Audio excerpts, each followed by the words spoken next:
job put me in California for about a month out of the year, and I really loved California as a surfer. It was an easy place to love. And I made friends out there, and I think part of what I really connected with was I really loved feeling like I was part of a bigger thing.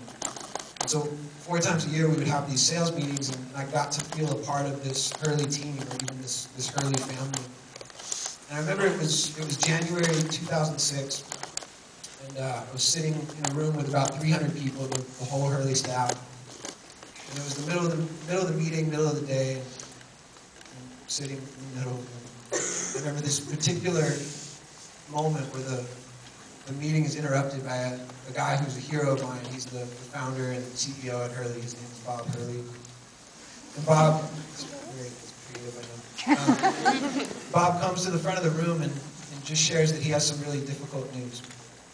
And shares that there's been a death among the Hurley team, and goes on to tell us who it is. And it was a friend to a lot of us in the room. It was a friend of mine. His name was Zeke Sanders. And Zeke was a guy who worked in the marketing department, was based in Virginia Beach, and oddly enough was one of 2 or 3 guys in the whole company that had not made the trip. And it was for a simple financial reason that had kept Zeke back home. And Bob closed with the hardest news of all, which was that Zeke's death had apparently been a suicide. And a little bit about my friend Zeke. He was a guy that was the funniest guy in any room. A guy that could change a room, a guy that always had a smile on his face. He was good at everything he touched. He was great at surfing, he was great at fishing, he was wearing girls' jeans before that was appropriate. He was this very larger than life special guy. And I think if you would have asked me, hey, what's a word to describe Zeke? I think I would have told you Zeke is happy, or Zeke is alive. My friend Zeke is very much alive. And I guess in hearing this news, a lot of us were faced with this new reality that there must have been more to my friend Zeke's story. He must have lived with some pain and some weight and some questions that a lot of us didn't know were there. And we were given 30 minutes to take a break and to kind of process what we had just heard. And people responded in different ways. My friend Brad, I was sitting next to, he just left and went to the airport to get on a flight back to Virginia. Some people went out in the parking lot, some people kind of huddled together, some people cried, some people talked, and I found myself in a conversation with one of the vice presidents, so one of the guys who runs this company. And his response was one of anger and maybe frustration, and what he was communicating was that our friend Zeke had made a very selfish decision. So that was his belief in that moment, that was his feeling. And we went back and forth, we talked back and forth, and I just shared this idea that I had. I knew that there was a trade show coming up where the whole surfing world would come together in Central Florida. It happens twice a year, this thing called Surf Expo. And I knew that all the companies would have a booth, and our whole team would be there. And I just said, kind of thinking out loud, I said, maybe we could do something to honor Zeke. Maybe we could do something to honor his life and also to acknowledge his death. And I used a phrase in that moment. I used the phrase suicide prevention. And I don't think I knew much about that. And my friend just stopped me pretty much mid-sentence. Just said, hey, there's no such thing as suicide prevention. If someone wants to take their life, they will. And there's nothing that you or I could have done to keep Zeke alive. And as you can maybe imagine, it was hard to hear that. It was hard on a couple levels. It was hard that was my friend's response as an individual. And I think maybe on a bigger scale, it just made me sad that because of his place in the company, his response would very likely be the company's response. And after 30 minutes, we went back inside and we, to some degree, went on with the day, went on with the meeting. And something in me kind of checked out, something in me stayed in that parking lot and just wasn't satisfied and kind of couldn't let go of that conversation. And a couple days later, I was still in California. I was invited to the set of a music video shoot for a band called She Wants Revenge. And my friend Justin invited me. Justin was working on this video, and I didn't go because of the band or the song that they were making a video for, but Justin told me that a guy named Joaquin Phoenix was going to be directing this video. And this was right after the movie Walk the Line. And I was a huge fan of Walk the Line and Joaquin's performance as Johnny Cash. And I just thought, man, it'd be cool to be in a room with this guy, to watch him work. That would be an experience. And I remember it was kind of this first day of school moment. And Justin was busy, so I was kind of by myself and didn't know anyone. And nowadays, you can look at your phone.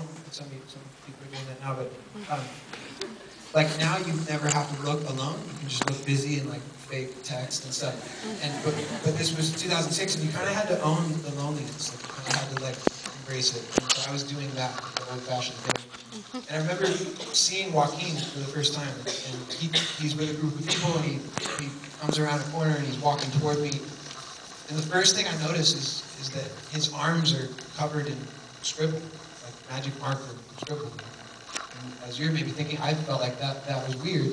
And as he got closer, I realized these are actually his notes for the shoot. Like these are his ideas and things to remember. And I thought that was weird.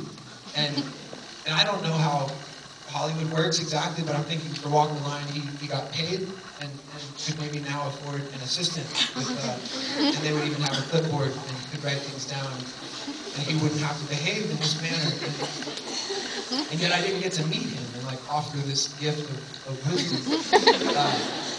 But just the visual, like just seeing that, it kind of stayed with me, you know? And there was something sort of bold about it. Like there was something kind of brave about it that I just thought it was cool that he didn't care maybe what we thought. You know? And it was a couple weeks later, I was back in Florida and was introduced to this girl, Renee. And I met her through a mutual friend, my buddy David. His story is one of addiction and recovery. And I had never met Renee, I'd never heard any of her story until one night, David's phone rang, and he talked for a few minutes, and when he hung up, he just said, hey, would you guys come with me to meet this girl? And he talked a little bit about her life, and kind of this season of life for her.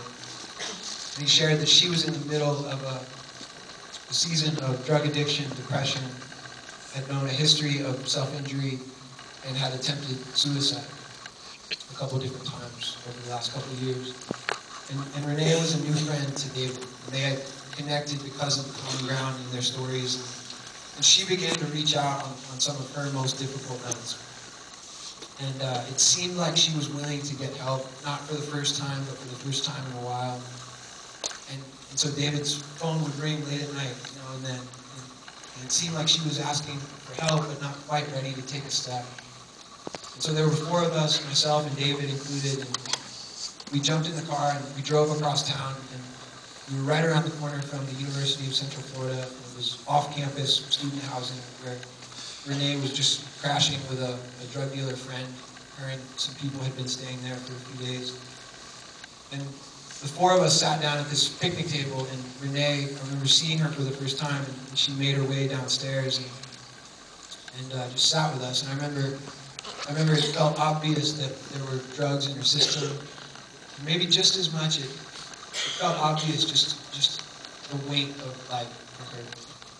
Maybe just a glimpse at the heaviness and the confusion that she was living with. And she sat down, and David was really the only one who knew her, so we just tried to echo the things that he was saying. Essentially, that we would do anything we could to be part of the process of her getting help. We'd try to get her a place to stay that night, we'd keep her safe, we'd get her a meal, we'd get her whatever she needed, and ultimately we wanted to get her the help that she needed and deserved. We wanted to get her into a treatment center as soon as we could. And you could tell that she was receiving that, like she was listening, she was open, and yet ultimately she told us that she needed one more night.